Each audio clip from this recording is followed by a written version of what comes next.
Šobrīd es atrodos Korejā, AOG sistēmas office ir šī mājā, kas ir blakus man, un māja, kurā mēs tūlīt dosimies, ir izveidota no saules apkuras sistēmas grīdas apsilde, kas ir ar ondulu apsildes paneļiem.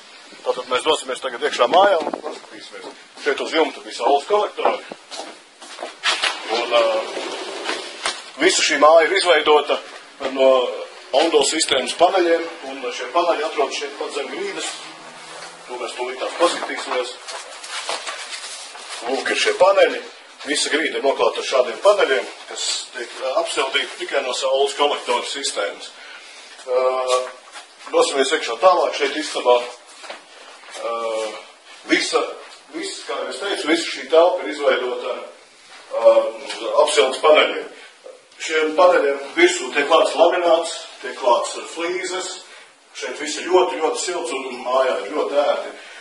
Māja tiek apkurināta, kā es teicu, ar šādiem saules kolektoru sistēmu, kas ir saules enerģija. Līdz ar to mājai nav nekādu izmaksu. Šeit pie sienas mēs varam redzēt, kāda ir šobrīd temperatūra. Tātad uz jumta temperatūra ir 65 grādi, mums telpas temperatūra ir 29 grādi, kas ir jau ļoti augsta temperatūra. Un es gribētu visus aicināt izmantot šādas ondulu sistēmas paneļus.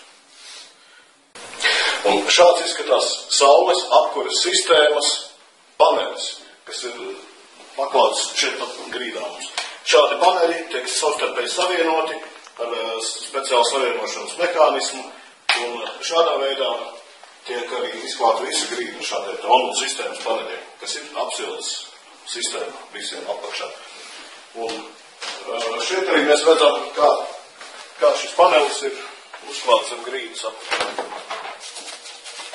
Lūk, šis ir tas panelis, kurš ir silts. Temperatūra attiecīgi ir tāda, kāda ir nepieciešama telpā. Tagad mēs apskatīsim saules kolektoru sistēmu, kā tas viss mums darbojas. Šeit šie kolektori ir šeit ēkai uz jumta. Jūs varat redzēt kolektoru sistēmu, 8 kolektori pa 30 caurulēm. Un tātad šeit cirkulē šķidrums, kas tālāk tiek novadīts uz akumulācijas tvertnēm, kuras mēs tūlīt apskatīsim.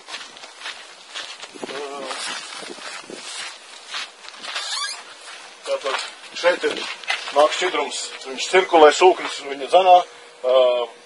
Viena akumulācijas tvertnē, tālāk ir otra akumulācijas tvertne, ir 3 ceļu vāži starpā, ir vadība, ir automātika, un tālāk tas viss tiek apsildīts ar ondulu sistēmas paneļiem, tas viss aiziet siltums, līdz ar to tā māja tiek sildīta tikai no saules apkuras. Jā. Tātad šī ir ondulu apsildes sistēma, ondulu Yang Aremok. Šis ir apsildes parauga variants mums šobrīd. Tas ir apsildes sistēma, tātad mēs viņu ieslēdzam, līdz ar to mēs varam šeit noregulēt temperatūru. Tātad, kāda mums attiecīgi ir nepieciešama. Šeit mēs ielējam ūdeni, un līdz ar to notiek cirkulācija pa apkuras sistēmas paneli.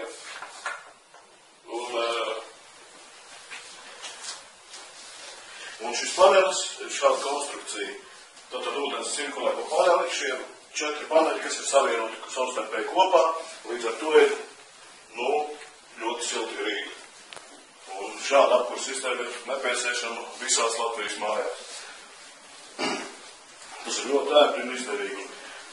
Šāda apkuras sistēma, šādā istabā jūs varat vienas dienas laikā pats izveidot un uzstādīt.